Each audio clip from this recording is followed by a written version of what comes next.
How am I doing? Yeah.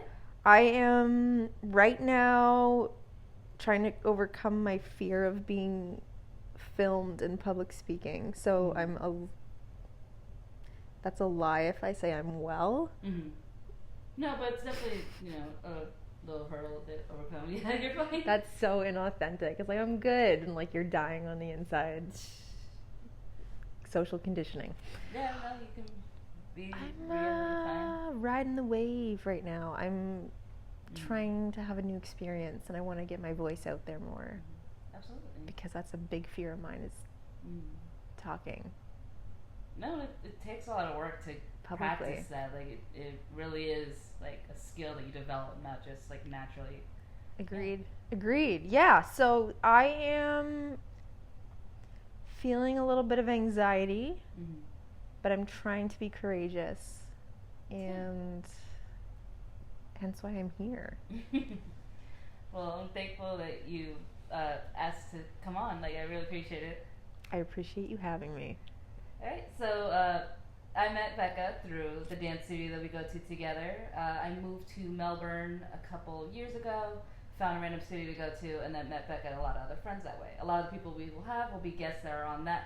They go to that studio as well as go to another studio that I'm a part of. So we known each other for about like 2.5 years at this point, about how long I've been here, maybe hanging out consistently about 2 years. Yeah, sounds about right. Yeah. Has it been that long? Yeah. I have no concept of time right now. There you go, because I've been here in June. Okay. It hit 3 years, so I think about 2.5 maybe. Like, wow. Yeah. Okay. Literally, because I've been here for over 3 years. Yeah, because you got here when, like, it was October, probably of this. The year before I got here. Yeah. Yes, exactly. Mm-hmm. Okay. Okay. Oh my god. Okay, 2.5 years. It's crazy. All right. Cool. Yeah. So, do you want to talk a little bit about how you got to Florida? Oh man. And without going to all the bullshit of COVID, because obviously that's part of it. Yeah. Actually, I want to say about at least over 10 years prior to coming here, it was always an intention of mine to move here. But there were a lot of kind of roadblocks along the way that kept me in Canada for as long as it did, which I'm actually really grateful I was there for certain circumstances in my life. But nevertheless, I did make it down here. My mother and I, when we moved here, basically packed up like a 4x6 U-Haul with items. Knew we were coming to Florida, but didn't have a set destination in mind. And it was just the two of us in a vehicle with our dog, our beagle, and tried at least 2 other spots along the east coast of Florida. Wasn't really vibing for some reason. I was How like, long let's did you keep stay going. in those? I want to say a day or so. Oh, okay, so literally just yeah, and go, like, we were just hopping from like hotel to hotel, really, that accepted dogs, and we checked out. DeLand was one place because my mother has distant family there, but I don't know, something about it. I was like, let's keep going. And then we checked out Port Orange because her cousin who passed away, he used to live there. And again, I was like, let's just keep going. Keep going south. And then we ended up staying at I think it was like the Quality Inn here in Palm Bay. And upon getting here, I was like, let's just wait it out here for a bit. Let's just see what happens. Like give it a try, like a little just more give time. it a try. There was something about this spot, and then now I can't believe it, but it's been over 3 years that we've been living here. So that was pretty crazy to start from the ground up. No, literally with practically nothing but your car and whatever you could fit in a U-Haul. There was no set job for either of us. It was just living out of a hotel for a couple weeks, and then anyway, rest is history. But we're here. Yeah. Yeah. What was your first job Did you have a job before you were 18? Did you have like your first job as a teenager? I think at the time I was 17. Mm-hmm. This was, I will say, first informal type of job was working a little bit for my father. Mm-hmm. He's an accountant. So I did a little bit of bookkeeping. That was absolutely not for me. Yeah. Officially getting employed, and I actually worked multiple jobs, Mm-hmm. would have been in the more high-end restaurant industry. Okay. So I worked multiple jobs there. Were you like a waitress, like a hostess? I've only worked front of house host positions. Okay. Serving never appealed to me. Mm-hmm. I didn't really want that much responsibility of dealing with an entire table of people. Mm-hmm. But yes, I've just worked multiple host positions. Mm-hmm. How do you like those? I learned a lot. Mm-hmm. How did I like those? Because I mean, at least compared to a waitress, you would think it's a little bit less high stakes or stressful, but also people are impatient and shit like that. I imagine You get both ends of the spectrum of it being crazy busy. I'd say 7 p.m. is usually when most restaurants would get hit the hardest. Mm-hmm. But then prior to that, it'd be a little more low key, and then after that, you can kind of just mm-hmm. get almost bored. Mm-hmm.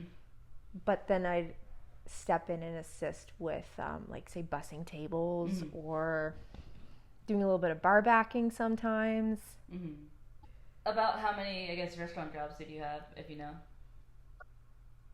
I think 3. Okay. I think I've worked at 3 different ones. Mm-hmm. I must say the pay was awesome. Mm-hmm. That was something that definitely kept me That's really in that industry, because getting tip shared, and especially working in high-end restaurants, mm-hmm. that was pretty sick, getting paid every single week. Oh, that's very nice, yeah. Very nice. My first job was minimum wage, which here in Florida at the time was like $8.70 or something like that. And then obviously it was just bullshit, whatever job, but... No, actually, for being a host, mm-hmm. I would get paid like at least multiple hundred That's per nice. week in like tips alone, and then mm-hmm. every second week mm-hmm. getting... Would be full check in. Yeah, so for my first job, yeah, oh man, that week was awesome when I would get both a paycheck and mm-hmm. tips. Now I'm really missing that, but that was an awesome time. Mm-hmm. And then what was your first job when you got here to Florida? I worked at Bliss. No, I didn't. That's a lie. I worked at Crunch for a little bit. Mm. Didn't really... How long did I stick that one out? I didn't stick that one out too long. Mm-hmm. The environment... Now, I must say, since I've had brain surgery, mm-hmm. I have to be very specific on where I work. And anything that is very overstimulating mm-hmm. is more likely to make me prone to having seizures. And that is a very... Oh, and I'm sensitive too. I'm very sensory sensitive. So mm-hmm. bright lights, incredibly loud music doesn't really work for me. Right, so it can't be like too intense, like things like that. Yeah, too fast paced. So mm-hmm. yeah, when I started to experience my seizure threshold go down, mm-hmm. I was like, yeah, you know what, this isn't gonna work. I can't live my life like this. So mm-hmm. How old were you when you had surgery? How old was I? Mm-hmm. This was 2018. 21, I think. Okay. I was 21. But yeah, the first job I worked was at Bliss, mm-hmm. doing front desk, and that's where I met like a mm-hmm. lot of the whole mm-hmm. dance and aerial community here. So you know what? It wasn't all bad. It wasn't all good, but it definitely wasn't all bad. mm-hmm. I can say that about every single experience I've had. There's like so much to learn, so many positives. mm-hmm. there's definitely negatives, and then I find when you get to the point in an environment where the negatives are really starting to outweigh the pros, and I can't ignore my emotions. I have to kind of listen and say, okay, it's time to do something different because this isn't working anymore. So. Annapolis, you were working at the front desk and you were also teaching dance. Kind of? Oh, or mostly just mainly front desk? desk. Yeah. My intention from the get-go before, like, being blindly ignorant to everything was, let's give teaching a try. Thankfully, I slowly became a little more informed about things, and something was just not resonating. And as much as I've been a dancer my whole life, when I've tried to teach, it just doesn't sit with me. And you can't force that creative flow. It's just, it either works for you or it doesn't. So I think I taught 2 classes, maybe 3, and then it just didn't continue from there. And I'm really grateful it didn't, because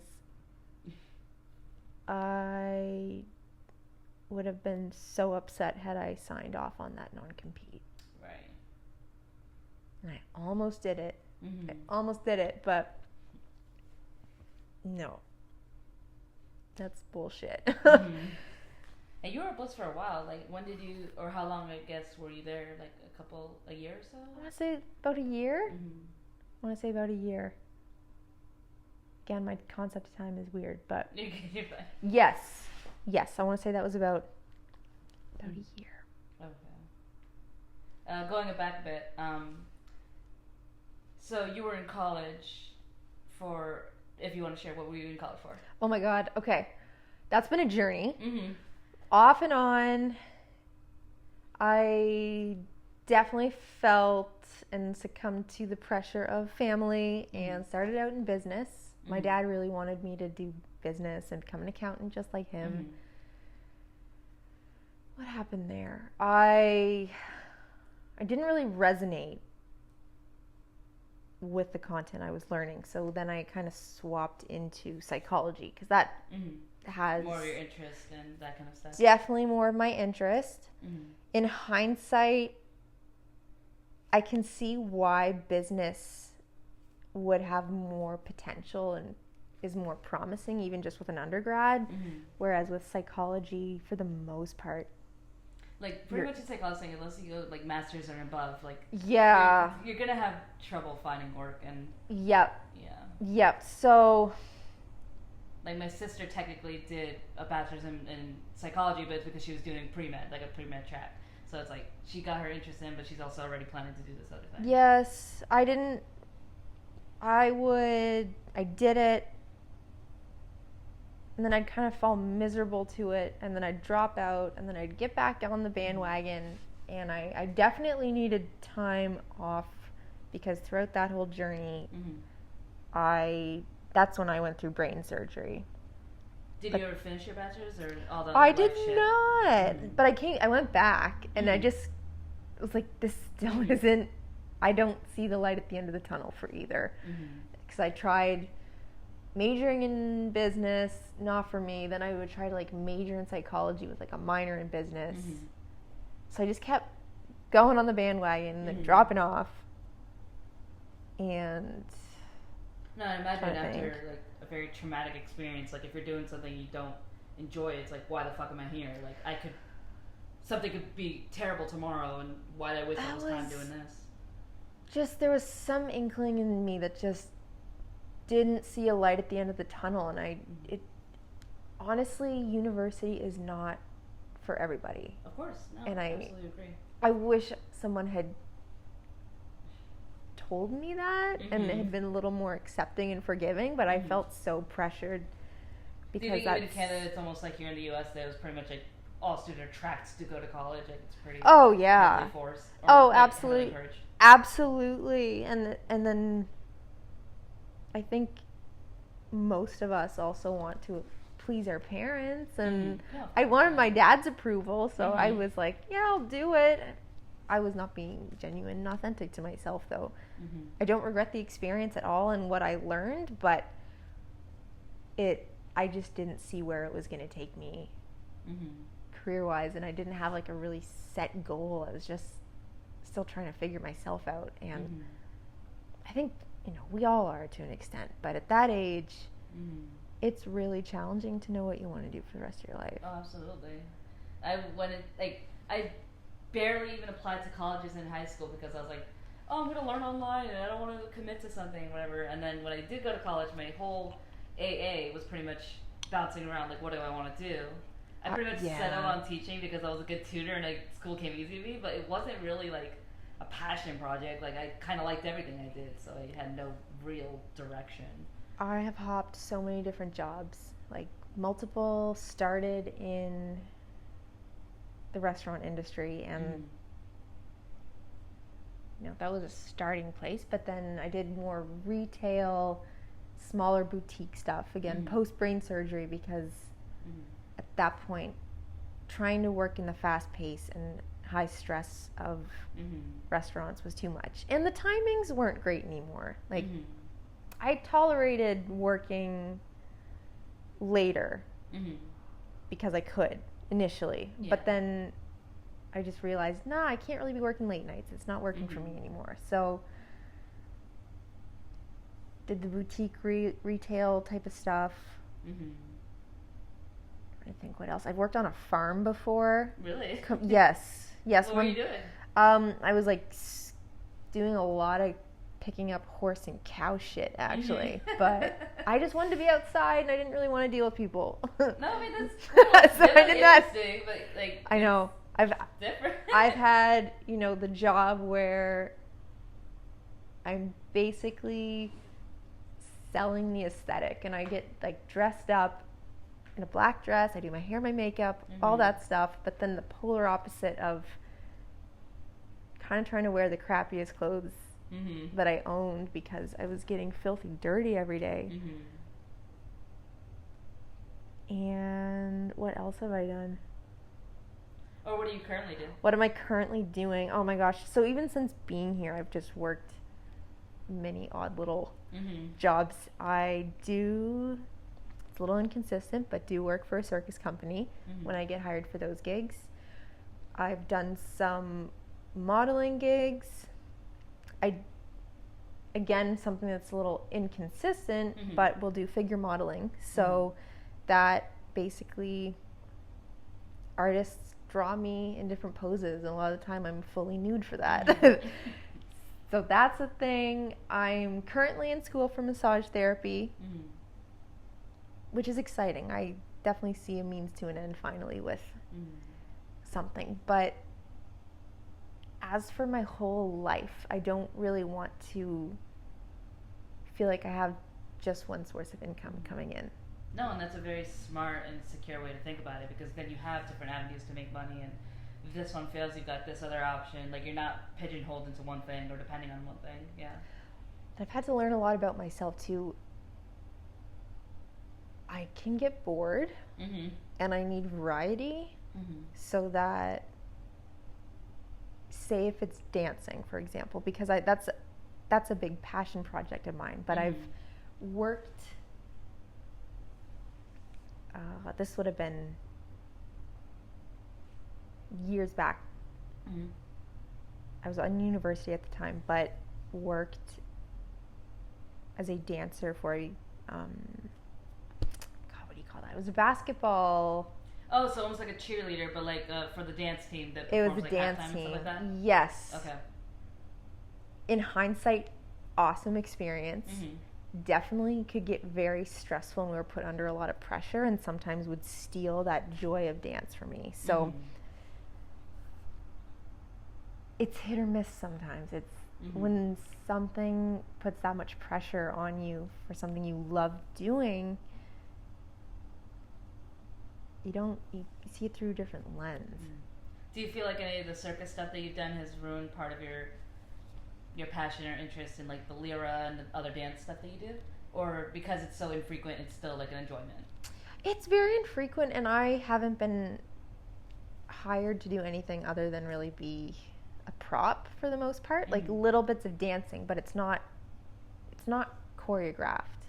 Now when I was on the team for like the dance team for the basketball company. Everything was choreographed. Right, that I imagine consistent rehearsals and like a lot more, that kind of expectation. Yeah. Yes, and on some of the busiest weeks, there were like 3 games. And we'd have to perform at least 2 different dances, like one for the opening, one for halftime. Right. And all the choreography was different. So that was a lot. Yeah. That was a lot. Oh God! And I was also in university at the time, and I was on another dance team. So I was on 2 dance teams. That was a lot. That was a lot. No, it's funny, like, looking back, you realize, like, what the hell was I doing? What the hell was I doing? I know. No, that was... Yeah, I don't know what I was doing. Oh, I don't know. I don't know what I was doing, but... I literally remember parts where I had, like, a job and I was in college, and I was still thinking, like, I should get another job doing this or that, and just doing random shit. It's like... It kept me busy. Yeah, keep me busy. Kept me a good thing, but... Kept me very stressed out. Yeah. I won't lie, but... And where's all that energy now to do all the things? Oh my gosh. Yeah. Balance. Balance is key. Sometimes I don't learn my lesson with that, but... You talked about modeling earlier. What was your first ever, like, you were actually pitched to be a model? Or did you just kind of, like, post photos of yourself first? No, I tried to get on with agencies. But I found the path of least resistance was actually to just get or have photographers reach out to me on social media. And then basically, this is a very interesting journey of it, because now in hindsight, I've like taken a break from that, and I don't know that I would go back to it, but it evolved to the point where there's like a lot of TFP work, which is trade for print. So photographers and models will collaborate and no one gets paid. I think that's how I started. And then eventually got to the point where I was like, I deserve to get paid for my... Because that's pretty much like, they take photos of you, use whatever, and then you get, 50 photos as a payout? Okay. Yeah, like more or less until you actually have paid gigs. A lot of the things I've been through is with like freelance work is me deciding what do I want to charge for my time, and what am I willing to put up with? Am I willing to work for free? Because no, this isn't working anymore. And then charging. No, and that's definitely intimidating. Like anytime I had to freelance, give a price for something, I'm not good at it, and I deeply undercut myself, or like I do that until it starts irritating me, and then I'm realizing, okay, you need to put a price tag on yourself. And that's where it got to, and was working for a period of time, and then I was only really getting paid for nude photo shoots eventually. So in hindsight, and it's male photographers. Male photographers are willing to pay you to be naked for the camera. What was there like a straw that, or like the last kind of thing that you had to overcome to say, yes, I'm going to do nude modeling? Because I imagine you started at a certain point modeling, and then when was it like the transition, like I'm going to be nude modeling as well? Was there a hurdle, or was it just kind of do it? That is such a good question. I think I'm wondering if someone had inspired me, or if I saw some of these passion projects that photographers work on. Because you definitely have to pick and choose who you're willing to work with in that regard. And I think it started more with boudoir in nature and working initially with female photographers. Like that was my boundary I was willing to set. And that was not paid. This was just for fun. Yeah. And then at what point, I don't really remember the sequence of events where I was like, you know what, I would work with a dude. And again, this wasn't paid. But I did it. And then I'm so sorry. I don't They're remember the fine. sequence. This is all very informal ways that I've gotten myself money. But I'm thinking it must have been a friend that said you should charge for your time, and that was like when photographers would reach out to me because I was posting on social media that I was like, yeah, I'm willing to work, but here's my rate. And then I'm so sorry, what was the question? What was like the peel the band-aid, like when you decided like I would be okay taking nude photos?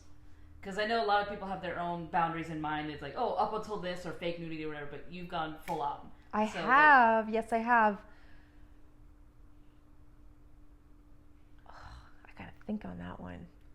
That's a good question. Was there ever a conversation with your family, your mom, about like, do everything but don't do this? Because I've definitely had that conversation with my mom, even though like I don't think any of us give a shit anymore. But like there was definitely that conversation. Like, make money, however, but don't sell drugs and don't sell your body. Like, was the general thing that she would say? I definitely...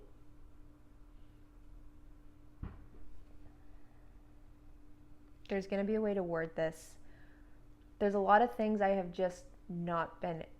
Like, I have swept under the rug or not exposed to family in fear of being judged. And that's okay. Definitely. I'm sure yes, I'm sure like most of us. Yeah. What did she...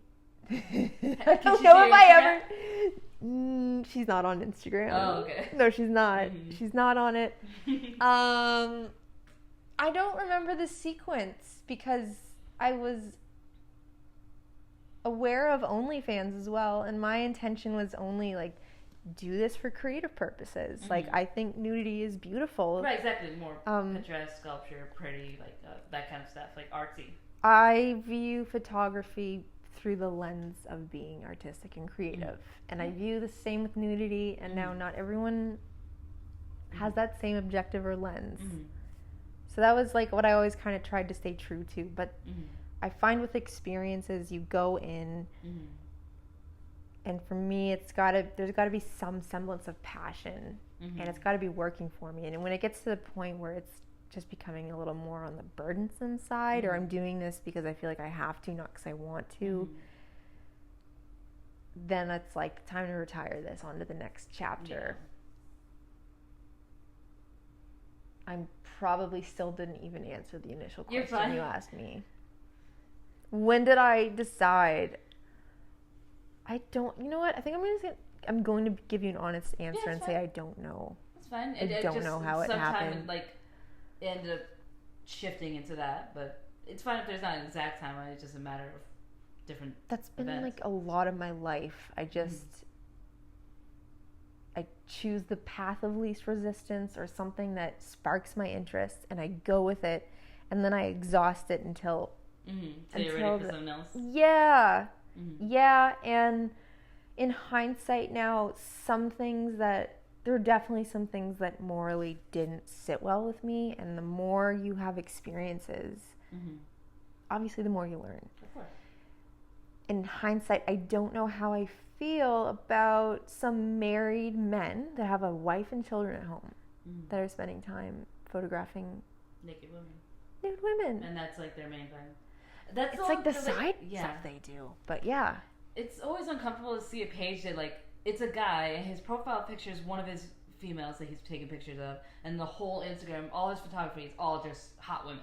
And it is, like, and it's beautiful work. They're gorgeous. Like, I love the way they look. Great. But like, anybody, if you have hot women, can take good pictures. Like, but they make this their whole career, and I don't know, it's a little bit uncomfortable. Like, I feel like if it was more everybody or gender neutral, more artistic versus just you put a pretty girl in a car, it's gonna be fucking hot. Like, it's gonna look great. And the thing with a lot of it is it's actually like a side hobby, and a lot of them are going at it for creative purposes only.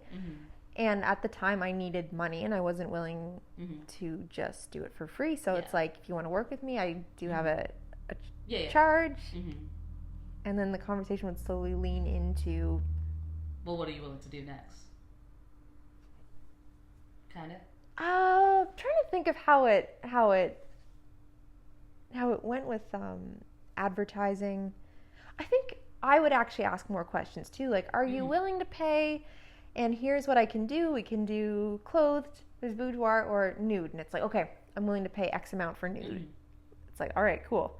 Let's go with that. And then, yeah, so for the most part, a lot of these are creative passion projects, and they have another source of income going on. So it's a hobby, mind you, and there's a wife and children at home. And in this man's spare time, he's not with his wife or his children. He is taking photographs of nude women. I have to think about that pretty damn hard. And like, how would I feel if I was that wife? Yeah. And it does start to eat at me. And I'm like, I don't know if I can do this anymore. I mean, if you decide to or not, it's up to you. But yeah. At least, and you know this, it's not your fault, whatever, like, they do. Like, this is just scummy guys doing some shit. 100%. And I think so many people can vouch for that in various industries, like what it must be like to be a dancer at a club and there's married men coming in. Yeah. For me, morally, I am a huge fan of people being loyal and committed. I know there's such a vast variety of relationships, and that is fine. No, of course, open relationships, like, these certain things are allowed, these certain things are not allowed. Absolutely. Like, but that's up to every partner and themselves. But absolutely. But yeah. Being on the other side of that, you're taking advantage of an industry and your beauty. Like, you are doing what you gotta do. And I don't blame anybody for doing that. Like, no. You literally, like, if there's money to be made from it and you're good with it, yeah, do it. And it is a talent, too. It's not like you're just a fucking girl standing there. You are talented. And we have to get paid. Exactly. I, at this point, like, I needed the money. In hindsight, I'm pursuing different things, and I will just keep passion projects. I can definitely re-enter once I get things up and running with massage therapy and whatnot. But then it's nice when you have that semblance of power and you're not chasing after the money. It's like, I feel I have a little more authority to pick and choose who I want to work with. I'm not coming at this from a state of desperation. Right, it's not like you need a gig every weekend to make it. Like, That would be, I want to do it this time because it's worth it financially and all this other reason, And quite honestly, going forward, that is how I want to approach anything to do with paid dance opportunities or modeling. Now, figure modeling has been completely different, I must say. I find people that I have felt the most safe in those environments because people are just drawing you as artists. I feel like in that environment it's a true appreciation because it's them honing their skill. It's you serving as a muse for that. Like, it seems like a better alternative for that kind of thing. I would completely agree. And you are actually an embodiment of human anatomy. And they're just trying to draw your anatomy. Exactly, yeah. That's what it is. It's not about... Yep. Yep. I have been treated with nothing but respect. And no one has really given me the creeps at all, which is so nice.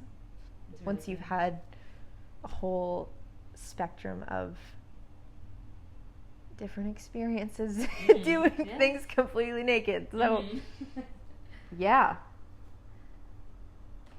Alright, so right now you're finishing up your massage school. How did you decide to do that versus, I guess, going to school for something else? Like if you were going to go to trade school for hair or for this or for that, like how did you choose massage? Or I guess it started with Reiki, right? It did. It started with me having a really profound experience with someone doing, it was like that healing circle we did on the beach, I want to say. Were you there? I've been a couple times, yeah. Okay. I think we were there one time together, but I'm not sure if that was your first time there or if that was, I'm not sure. I don't remember if you were there, but I had that experience and I was like, something in me was like, you need to go get certified in Reiki. So I have gotten my level 1 and 2. Now, I almost encountered experiences where I was going to be hired by businesses. Mm-hmm. But in the state of Florida, you need your massage therapy license to have that right of touch. Mm-hmm. And unfortunately, some businesses have been threatened to be shut down, and I think may actually have been shut down because there's been Reiki practitioners trying to heal people, but they don't have their license. So it's kind of... Anyway, massage therapy found me. I didn't find massage therapy, but yeah, I'm so freaking close to being done, so that's very exciting. Awesome, yeah. Reiki's very, it's a spiritual practice, kind of. How did you get into the different spiritual side of it? I'm trying to phrase this in a better way. Yeah. Because, like, the tarot and the crystals and the things like that, I kind of, like, on the outside kind of see it. And there's certain things that, like, I can get into, but how did you get into it, I guess, spiritually? Or if you want to share any of that background. That's such a good question. That is such a good question. I think just throughout my entire journey, from growing up having... I don't have to go fine. Yeah, too deep into that, but my mother's side, hardcore into Catholicism. My grandmother was formerly a nun. Okay. Now my father's side, my grandfather recently retired, but he was a pastor for Pentecostal church. So I've had like that really religious definitely Christian background. Yeah, and I also attended Catholic school from primary up until the end of junior high for me. So I found Catholicism very more, I think ritualistic is the word I want to say. Like it just, I didn't really feel so much of a spiritual component, but felt an obligation. Right, it was like more the routines. Habitual routine. Yeah. Now, I definitely, once I kind of explored more the Baptist Pentecostal side, I found that had a lot more of a spiritual component. And I can definitely say I had some very profound supernatural experiences. And that served me very well until there was a point I just didn't feel the resonance, and I felt like I was again forcing things. But if I were to look back in hindsight, the most healing experiences I've had actually were getting together with like a weekly women's group where I was in like some of the darkest times in my life. But the power of just like prayer or, you know, now we put a different label on it. It's intention setting, it's manifesting, it's whatever. But we slap all these different labels. It was just that communal group of holding space and setting that intention that was so powerful. But I also had really profound experiences in churches with hands-on healing and having multiple people come to you with that intention. And I just want to say, there is something so powerful to human touch. And it's even more powerful when you have a group of people with that same intention that are doing that. So in hindsight, I've had different experiences. There's been different labels slapped on it.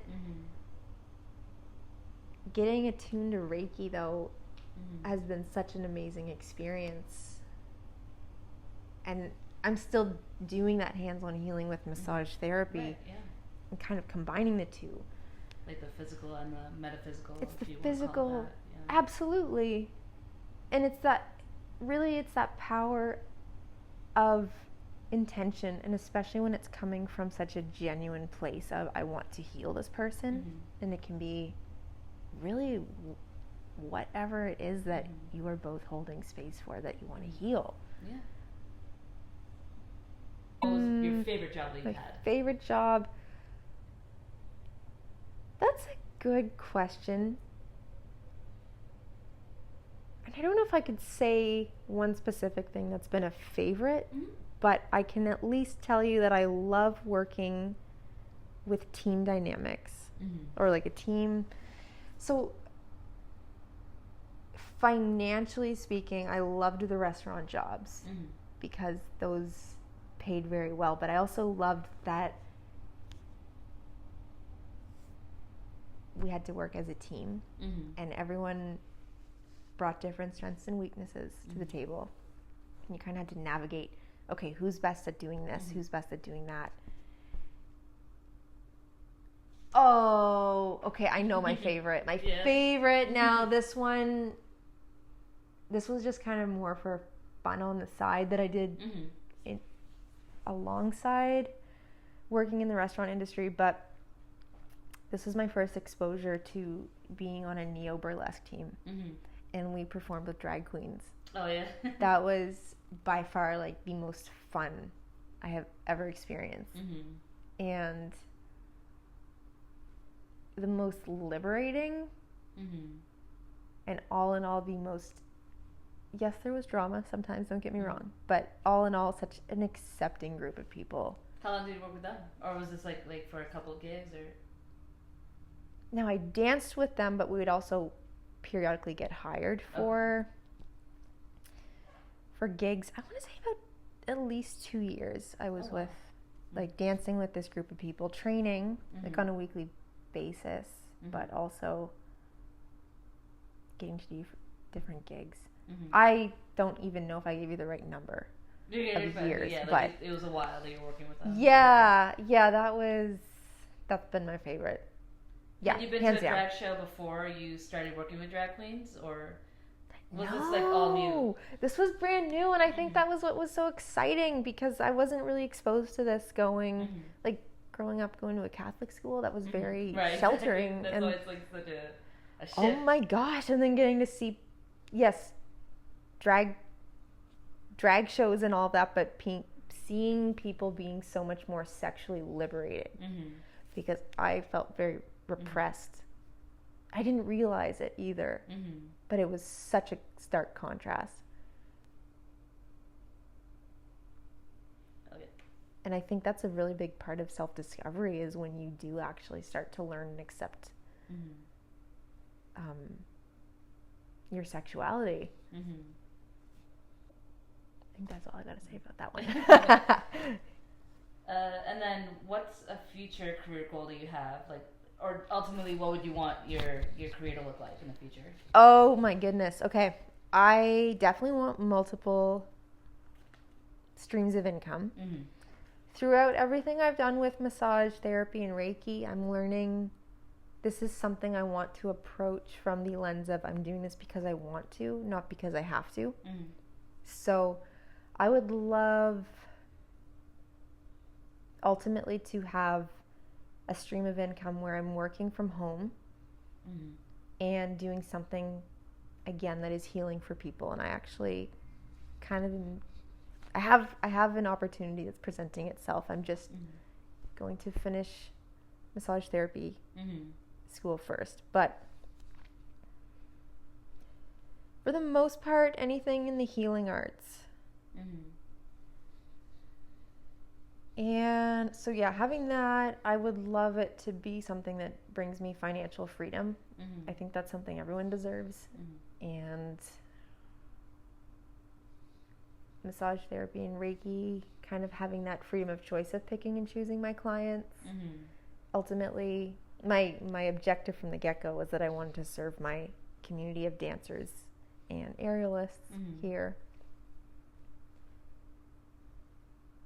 So that would be another stream of income. I am definitely down to do periodic dance gigs, periodic figure modeling. Also down to just ride the wave and see where life takes me. Yeah.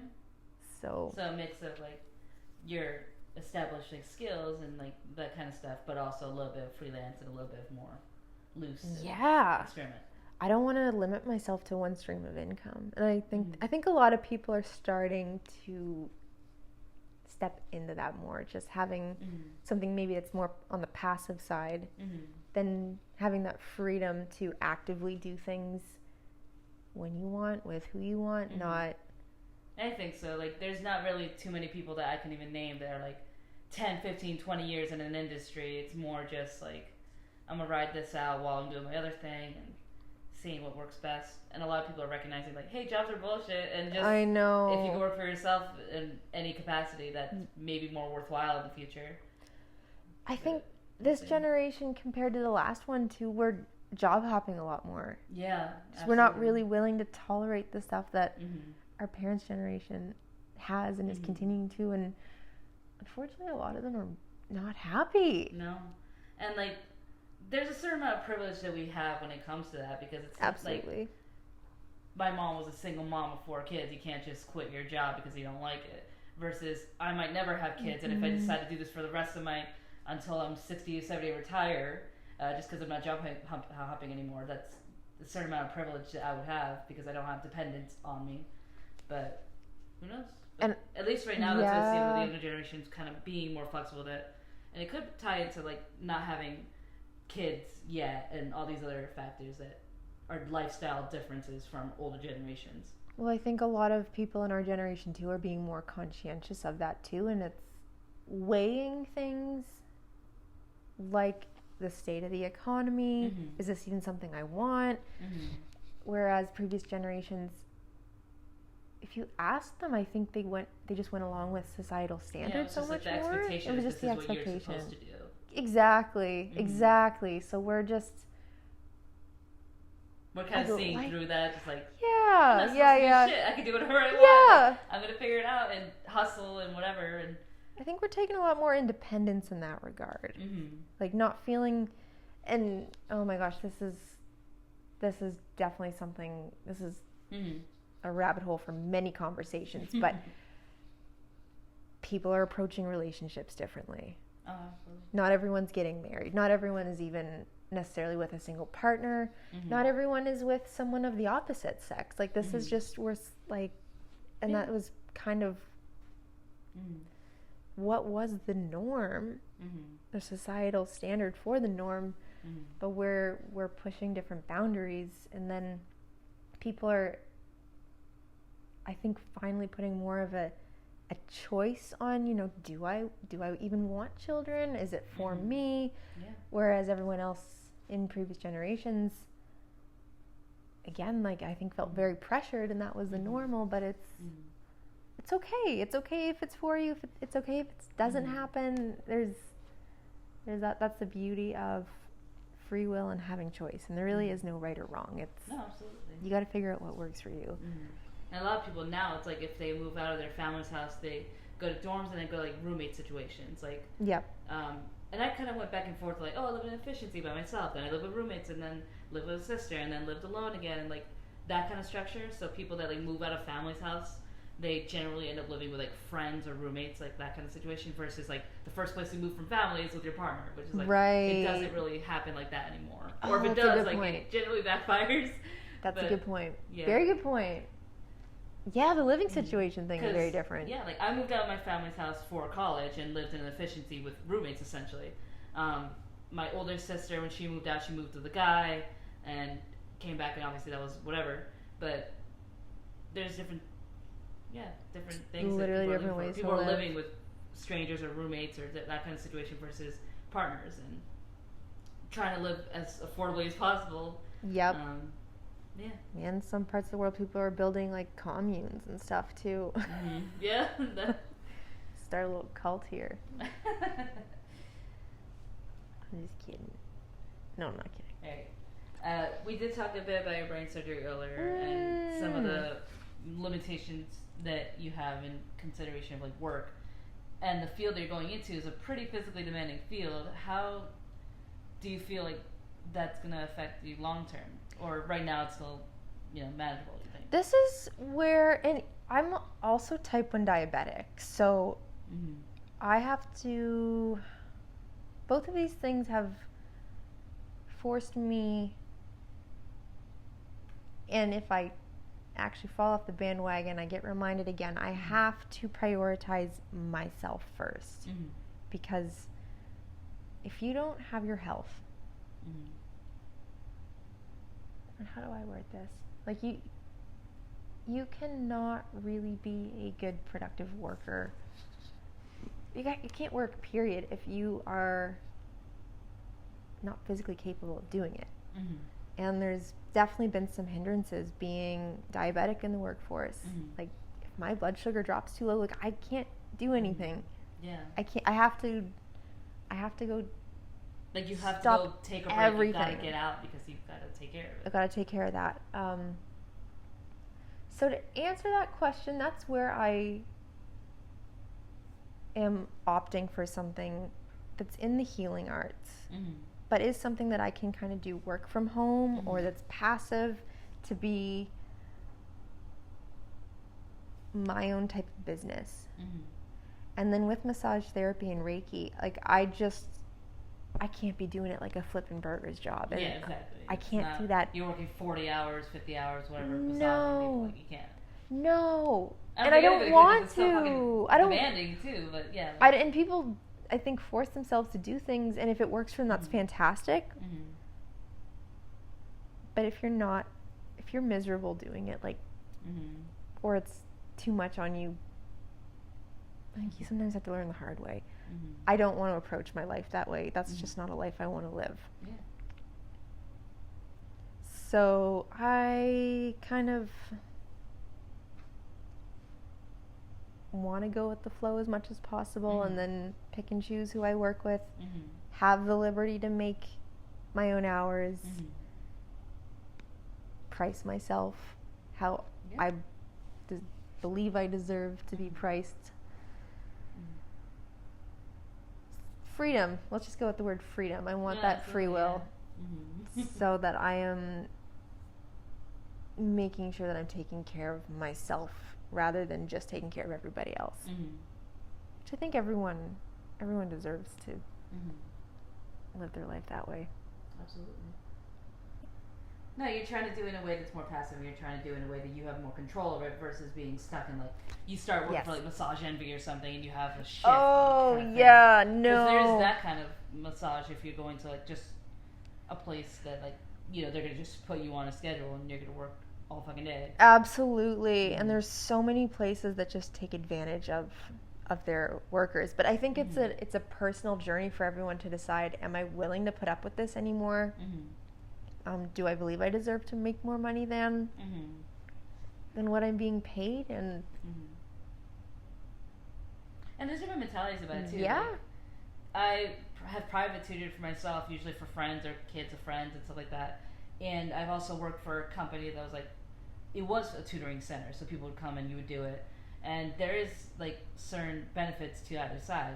Marketing yourself and, like, working for yourself is not always the most consistent, whereas at least this one, you have a steady stream of people, but maybe you're not getting paid as much as you could be. So there's pros and cons to, like, marketing yourself as a masseuse or massager therapist versus if you work for someone like that. You can probably charge more, but you might have less clients. But however the balance works, that makes more sense for you. And I'm not really sure where I'm going to go immediately after, but I may do a bit of both, where, like, I get to... You'll have some work in a place, but you'll also be able to work for yourself. A little bit of both. And I'll just kind of... I learn the best from experiences. What works the best for me, what doesn't. There's going to be pros and cons to either side of it. So I'm trying really hard not to be too mentally controlling of it. And it's really hard because I so badly want to have everything figured out, but life doesn't always work that way. So, yeah. I'm getting very close to the finish line. That's awesome. And we'll see where life takes me. Yeah. Yeah. All right, a little bit about health and disability and things like that in the workforce. So, so there's a nonprofit called Disability In that in 2022, they found that approximately 4% of workers would self-identify as disabled. And, you know, whenever you apply to a job, they give you, like, a list of, like, and it's also, like, an optional question, so you're not required to put it on, but it's, like, optional question like, do you have any kind of disability? It says like, depression and diabetes and the list of a bunch of stuff. And according to this, 4% of people self-identify as some kind of disabled on the list. But out of other polls, apparently about 25% of people or workers have some kind of health disability or condition. It's tricky because a lot of people want to they don't want to seem in any way less capable of doing their job, but then they're also not getting their government required disability pay. I know what you're trying to say. They're not getting their modifications or those kind of requirements. They're not getting their accommodations. There you go. Accommodations. So by not reporting themselves as disabled, they're losing out on their accommodations that they could be getting from their job. What do you think about that? I've been so stubborn about not, I think so many of us, when we show up somewhere, we want to present ourselves as the best version of ourselves possible. Absolutely. And it's been a challenge for me to just allow myself to be vulnerable and be honest and say, hey, this is the stuff I'm dealing with. And I hate that there's that feeling of, are they even going to want to hire me or have me work because I have these disabilities? And I think, if I'm not mistaken, I was even encouraged when I was younger, don't advertise any of those perceived negatives, even though they shouldn't be viewed that way. Anyway, it's distorted. No, I absolutely agree. I don't think I've ever put anything, even though technically if I wanted to, I could say I have this depression, this anxiety, this whatever, and for whatever that means, but I've never put disabled on anything, and I don't think I ever would, just because, how you're saying, if there's no need to, you don't want to expose, some kind of perceived detriment or, perceived incompetence, even though that's not all it is. It's natural. I know. But people want to, how you're saying, put their best face forward and not put that out there. So it's really, we're kind of bred to not be authentic. Yeah. Which is really sad, and that there's so much more of a high value put on you if you can be a really good hard worker. But we're not robots, we're humans. Yeah. So a lot of this is there's just so much stigma to having anything go on with your mental health. Yeah. Which I've experienced, and I think so many people can vouch for that. Mental health, I feel like you can talk to pretty much anybody and they have some kind of mental health challenges they've dealt with, whether in the past or currently. Yep. And that definitely affects the way you live, the way you work and everything, but it's never acknowledged. Yeah. And it's pretty much trying to be hidden and everything. It's still trying to be hidden. It could be something situational that you experience. It could be something that's goes on perpetually. What do you call that? Or chronic. Chronic is the word I want. Thank you. And it can go for the physical. It can go for the mental stuff. So I have definitely a lot of the time not out front advertised what I have. And then at some point along the journey, there's a circumstance where I have to be honest and say, hey, I am right now experiencing a low blood sugar. I'm type 1 diabetic, or I've experienced seizures. Not grand mal ones, mind you. They are, they're called focal seizures. But then I kind of have to be honest, and they're like, I wish you had told us before. We should know these things. And it's, I don't know if it's that too. Sometimes you'll have the supervisors just tell us it's okay. They're willing to help you and they're awesome. I guess it's just our fear of what if they don't react that way? What if they react in the worst way? Because whatever, I can't do my job now. And it's that, and it's also a lot of how I was conditioned to present myself growing up. You don't want to show any of your weaknesses as if these are weaknesses. None of it's weakness. I think I still have a bit of that subconscious programming I got to drop, but yeah, none of it's weakness. It's just, and I agree. Environments should be accepting and tolerable, and I mean, going. they're even legally required to. I think it's just more of like a stigma attached to it. It's a stigma. And like fear that something's going to happen, even though it's fear. Technically, legally, nothing should happen based on this, but there is an insecurity and like a fear of something possibly happening because of it. Yeah. Yes. And quite honestly, if a work environment is giving you shit for those things, they don't deserve you. No, absolutely not. They do not deserve you. Go find somewhere that's actually going to take care of you as well. Like it's, man. Anyway. Oh, not exactly related, but like on Facebook, you know how they have those different groups, like Brevard job groups and those kind of things? Yes. So it's so fucking sad. I'll end up seeing like women that's like, oh, I'm 6 months pregnant and trying to find a job, but no one wants to hire me because I'm about to be out of like work soon because I have a baby. Like it's oh man, so ridiculous. Like she needs to work for whatever reason she's trying to work, and they're saying they're giving her a hard time because it's only be a few months till she has the baby. Like I've seen that multiple times on Facebook. That's so sad. Yeah. And not shocking. And I think I don't know statistics or anything like that right now, but how many places might be less inclined to hire women? I think that's definitely improved since because the past, but there was like pretty much that was like if you were planning to have a family, they would ask you those kind of questions in interviews, which are now I don't know if they're legal, but like they're not really. I don't know if it's illegal or not, but I don't know if they ask those kind of questions anymore. I don't think they do. I don't know. I don't think I've ever had that kind of question. You know what? Me neither, actually.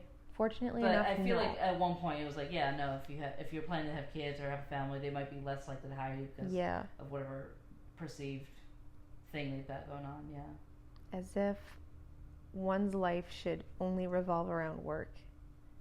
God forbid you have other things going on in your life. Wow. What a world we live in. But it's good that we're able to talk about these things and address these issues, and I think a lot of people are starting to realize we need something a little different. Yeah, absolutely. This isn't working anymore. Well, thank you, Becca, so much for joining me on this podcast today. Is there anything you'd like to promote or would you like to share? Thank you for having me. Thank you for letting me just free flow talk about different concepts, and I'm really curious to see how all this turned out. Yeah. Thank you. Yeah, thank you for having me. Of course.